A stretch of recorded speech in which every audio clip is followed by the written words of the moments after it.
Vamos a explicar una introducción a la electrotecnia que es muy importante conocer para calcular la potencia o la energía que recibe una instalación eléctrica, dependiendo si es de corriente alterna monofásica o trifásica. Entonces tenemos ahí un sistema trifásico que, como su nombre le indica, son tres fases: fase 1, la negra, fase 2 y fase 3. Cada una de ellas está separada a 120 grados. De la fase 1 y la fase 2 están separadas 120 grados eléctricos. La fase 2 con la fase 3 otros 120 grados. O sea que entre la fase 1 y la fase 3 hay 240 grados. Los sistemas trifásicos se pueden conectar en estrella o en triángulo. Esta es la conexión estrella, que tiene un punto común, que es el neutro. Y la conexión triángulo o delta, pues que no tiene neutro. En la conexión estrella, tenemos que el voltaje de línea es igual a raíz de 3 voltaje de fase, y que la corriente de línea es igual a la corriente de fase.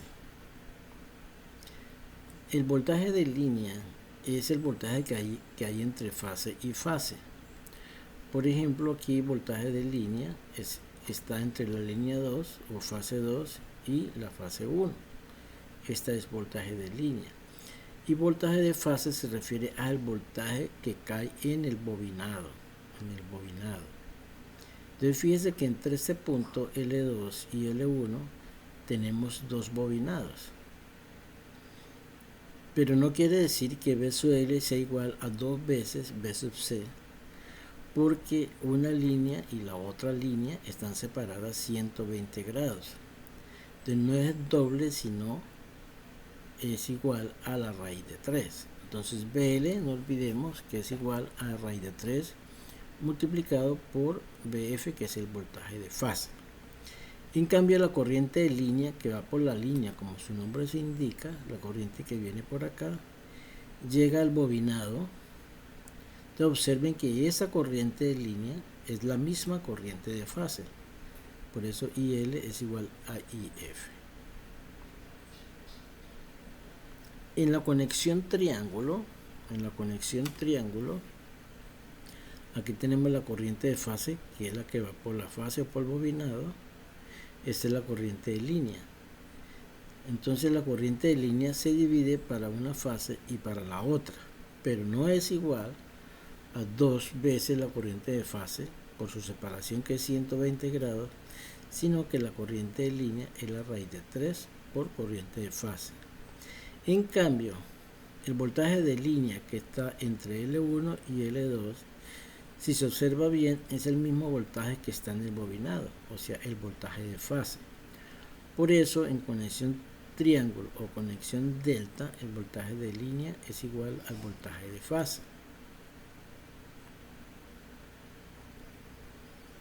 Hablemos un poco sobre la potencia de una carga, que depende de la instalación que tiene esa carga. En corriente continua, potencia es igual a voltaje por corriente. No olvidemos que potencia siempre está en vatios, si el voltaje está en voltios y la corriente está en amperios. En corriente alterna, depende de si el sistema es monofásico o es trifásico. Si el sistema es monofásico, se sabe que la potencia es el voltaje por la corriente por coseno phi. Recordemos que coseno phi se llama factor de potencia y phi es el ángulo de fase. En un sistema trifásico, la potencia es la raíz de 3 por voltaje por corriente por su factor de potencia. No importa si el sistema está en estrella o está en triángulo. Para ambos sistemas la fórmula es válida. Vamos a ver este ejemplo sobre una carga trifásica. Nos dice: Una carga trifásica es alimentada por un generador que da voltajes equilibrados de 220 voltios a 60 Hz. Esa sería la fuente. La carga es un motor trifásico en estrella de 100.5 caballos, 60 Hz, con un factor de potencia de 0.6 y su rendimiento es del 80%. Se solicita calcular la corriente de línea y las potencias. Entonces, primero que todo, vamos a calcular la potencia mecánica, que es igual. Ese es un motor de 7.5 caballos. O sea, esta es la potencia mecánica, caballos. O sea, la potencia, esta potencia tenemos que pasarlo a vatios, y recordemos que un caballo tiene 746 vatios. Entonces ya aquí me queda la potencia en vatios, y si le dividimos por su rendimiento, que es del 80%, ya podemos hallar la potencia de entrada al motor, que es igual en este caso la potencia del motor a 6.993.8 vatios. Esta es la potencia, digamos, eléctrica del motor, o sea, la potencia que consume ese motor. Se sabe que en sistema trifásico la potencia es raíz de 3 voltaje por corriente por el factor de potencia, en este caso phi del motor, ángulo de fase del motor. Entonces podemos despejar la corriente, que es igual coseno phi, el factor de potencia del motor es 0.6, entonces este coseno phi m es 0.6. Luego la corriente que consume el motor es 30.6 amperios. En energía eléctrica de corriente alterna se definen tres tipos de potencia: la potencia aparente, que se da en voltiamperios; la potencia real, que es vatios; y la potencia reactiva, que se mide en bars. Entonces se supone que esta es la potencia real, o sea, la potencia resistiva; la potencia reactiva, la de las reactancias; y la potencia aparente. Entonces no olvidemos las unidades: potencia aparente en voltiamperios, potencia real en vatios y potencia reactiva en bars. Como es un triángulo rectángulo, podemos decir que la potencia total, o sea, la potencia aparente, es PR al cuadrado más Q al cuadrado. El factor de potencia se sabe que es de 0.6. Luego phi, el ángulo, es coseno inverso de 0.6. Recuerden que el factor de potencia es coseno del ángulo phi, y eso me da 53 grados. La potencia real ya se calculó en vatios, y aquí tenemos que la potencia aparente, como esto es un triángulo rectángulo, es PR sobre coseno, ¿sí? Sobre coseno. Entonces podríamos calcular la potencia aparente, no olvidemos las unidades, en voltio amperio. La reactiva es el opuesto, entonces con el seno, potencia aparente sobre seno, eso da esta cantidad en unidades, bars. Bueno. Entonces ahí tenemos en ese ejemplo ahí tenemos las tres potencias: el ángulo de fase de la instalación, y la potencia real, potencia aparente, potencia reactiva. Este otro ejemplo dice: una carga trifásica consta de un motor de inducción de 20 kVA. Cuando decimos kVA quiere decir potencia aparente, o sea, potencia total de ese motor, y su factor de potencia es 0.8. Está conectado en triángulo. Generalmente los motores están conectados en triángulo. Y una carga conectada en estrella, cuya impedancia consiste de una resistencia de 10 ohmios y una reactancia de 8 ohmios. calcular las potencias totales, la reactiva y la aparente, el factor de potencia resultante y las corrientes de la instalación. Entonces, miremos lo siguiente. Esta es nuestra carga. Este es el motor. El motor me dice que es de 20 kVA, que tiene un factor de potencia de 0.8. Me dice que el voltaje de la instalación es voltaje de línea 440 voltios, voltaje de línea. Esta es la línea 1, esta es la línea 2 y la línea 3. Y además me dice que además del motor hay otra carga conectada en estrella de esta forma, que tiene resistencia y tiene bobina. Y esta resistencia vale 10 ohmios y que esta reactancia inductiva, esto vale 8 ohmios. Bueno, entonces ya tenemos el esquema. Esta sería la impedancia de fase ZF en este caso. Bueno, entonces miremos el motor. Dice, su potencia es de, eso, o sea, la aparente del motor es 20 kVA. Factor de potencia 0.8, sacamos factor de fase, aplicando coseno inverso, da 36.9 grados. La potencia del motor es igual a la potencia entonces aparente por el coseno, ¿cierto? Y eso da 16 kilovatios. La potencia reactiva es con el seno, no olviden que con el seno, que es la potencia reactiva, es la que está en el lado opuesto. Esto da 12 kilobar. Recuerden, este es kilovatio y este es kilobar. Luego, si tenemos la carga tenemos un ZF de R cuadrado más XL cuadrado. Recuerde que impedancia es la raíz cuadrada de la resistencia más la reactancia al cuadrado. Eso nos da que su impedancia es de 12.8.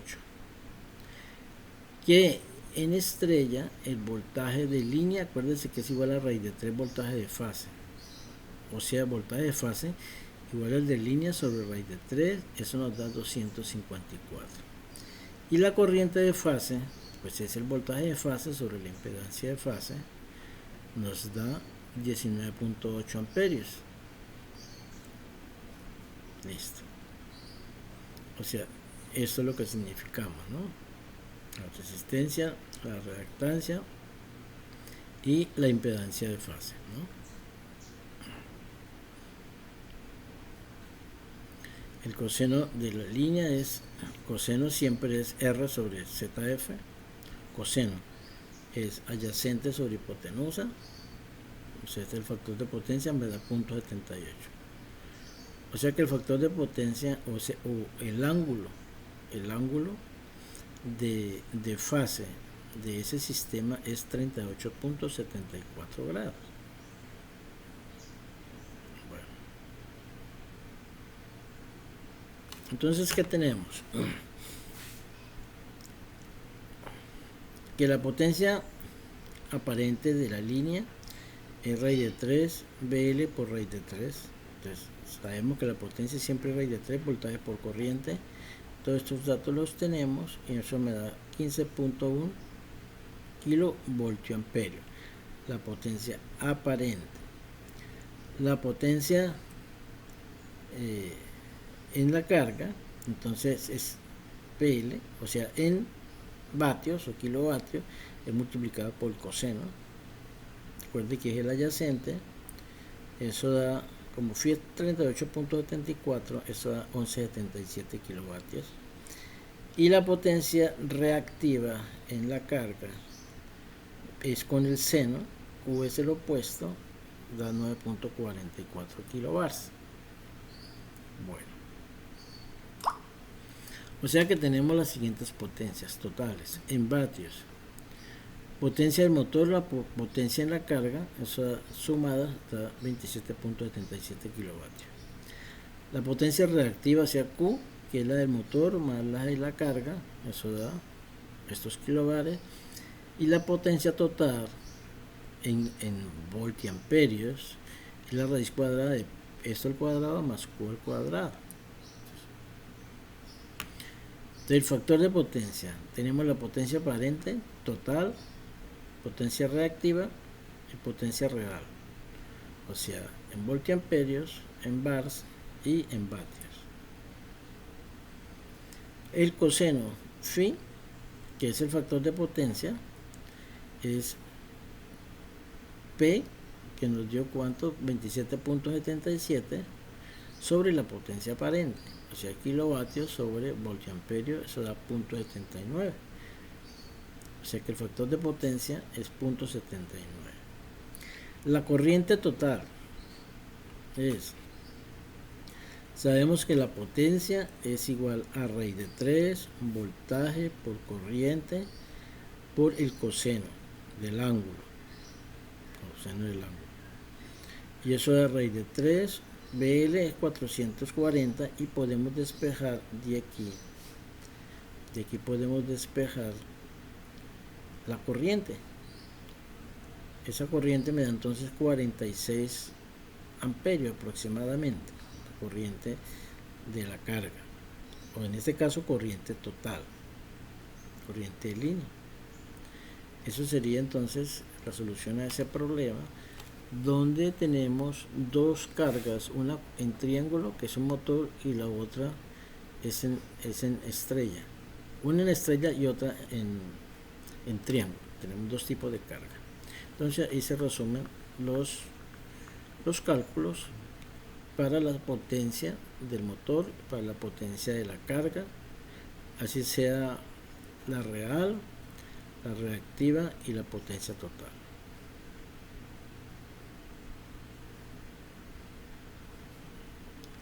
Siempre estas instalaciones industriales o eléctricas tenemos nosotros que tener transformadores, porque la corriente viene en media o en alta tensión, que tenemos que bajarla a tensión correspondiente para una instalación de una vivienda o una instalación industrial con motores. Entonces lo primero que tenemos es el transformador. Aquí tenemos el neutro y aquí tenemos las tres fases. Este es un transformador de 30 kVA, o sea, la potencia aparente de 30 kVA, que tiene por dentro estas conexiones. Esto es un transformador trifásico pero bobinado en forma monofásica. O sea, tenemos como tres transformadores monofásicos aquí, con el primario y el secundario. Este es un motor ya que transforma 240 voltios a 120 voltios. No tiene entonces sino dos bornes. Tendría esta conexión, que sería la conexión del primario, 240, y esta sería la conexión del secundario.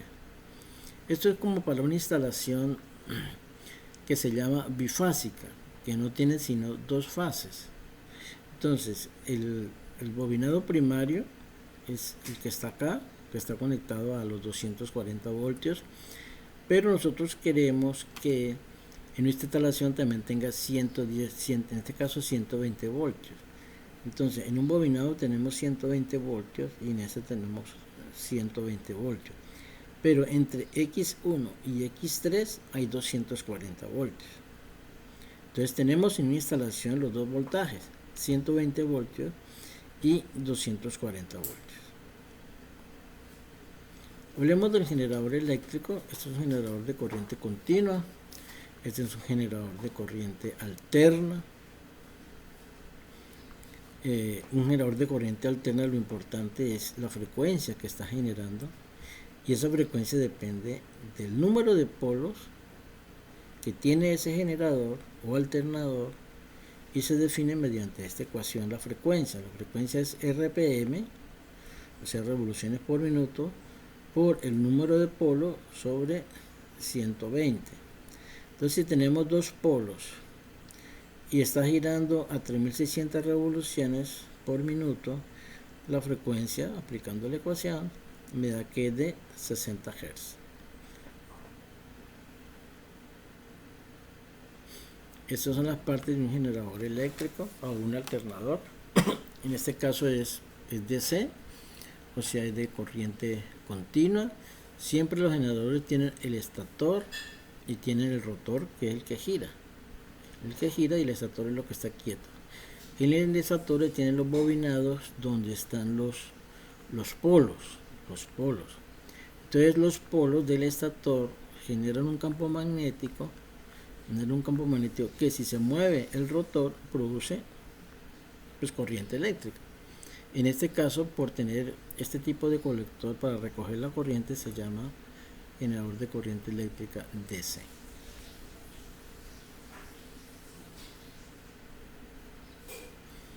Este ya es un generador AC de corriente alterna asíncrono.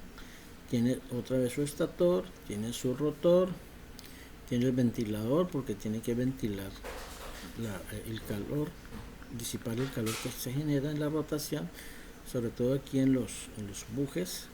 Aquí está el eje del rotor, aquí están los bornes para hacer la conexión, pero este genera corriente alterna, o sea, señal senoidal. Hay un generador que se llama generadores de corriente alterna con rotor bobinado, que tiene lo mismo, tiene aquí el estator, su rotor, pero en el eje tiene 3 anillos que se llaman así, anillos rozantes, donde se conectan las escobillas, y en las escobillas es que se saca la generación eléctrica, pero se llama así, con rotor bobinado, y tiene unas delgas, se llaman así también, delgas conectadas aquí, que son anillos que giran y donde se colocan los bornes para sacar la corriente. Este es un circuito paralelo RL que se puede realizar en MATLAB usando Simscape. Aquí tenemos el medidor de voltaje, aquí miramos el voltaje en un display. Aquí está la fuente generadora de voltaje AC, le colocamos 120 voltios. Aquí tenemos un medidor de corriente para mirar la corriente total. Aquí tenemos un circuito resistivo de 200 ohmios, con este medimos la corriente, y aquí es un circuito paralelo, colocamos un bobinado de 0.5 henrios, conectamos el medidor y mediante un MUX multiplexer vamos a medir la corriente total, vamos a medir IR y vamos a medir IL. Recordemos que los voltajes son iguales, como es un circuito paralelo, aquí hay 120 y aquí hay 120 y aquí hay 120. Lo que va a variar son las corrientes, y hay que colocarle ese bloque que llama así Power Quick en forma de fasor, porque recuerden que esta es una distribución fasorial, y aquí en un display me sacan los valores de las corrientes. Y aquí está la corriente total, aquí está la corriente en la resistencia, y aquí está la corriente en la bobina. Entonces estos circuitos son buenos, usar MATLAB y Simscape para comprobar los resultados teóricos de un circuito, en este caso un circuito paralelo RL. Aquí tenemos un transformador monofásico también generado en Simscape de MATLAB. Aquí tenemos la alta tensión, 14.400 voltios, que entra el primario del transformador. Aquí tenemos el secundario, ya que reduce de 14.400 a 120 voltios. Un transformador que es de 75 kVA. Aquí vamos a medir la corriente de carga, el voltaje de carga. Aquí hay una carga que es un circuito RL, y aquí es una carga con un circuito RC paralelo. Una carga también de 120 voltios, recuerde que es un circuito paralelo que tiene potencia de 20 kilovatios y 10 kilobar, y aquí este tiene 30 kilovatios y 20 kilobar. Con esto obtenemos o se mide la potencia del capacitor, y aquí la potencia en la bobina. Aquí podemos nosotros tener un medidor de para medir potencia. Entonces esto es un bloque donde por aquí entra el voltaje, aquí la entrada de la corriente, aquí tenemos la potencia y aquí tenemos la reactancia, la potencia reactiva.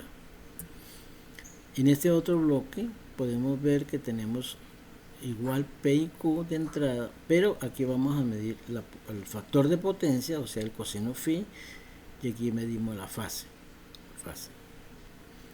Y usando este MUS podemos ver los resultados de la potencia y los resultados de la potencia reactiva. Aquí colocamos un scope para medir cómo se genera el voltaje.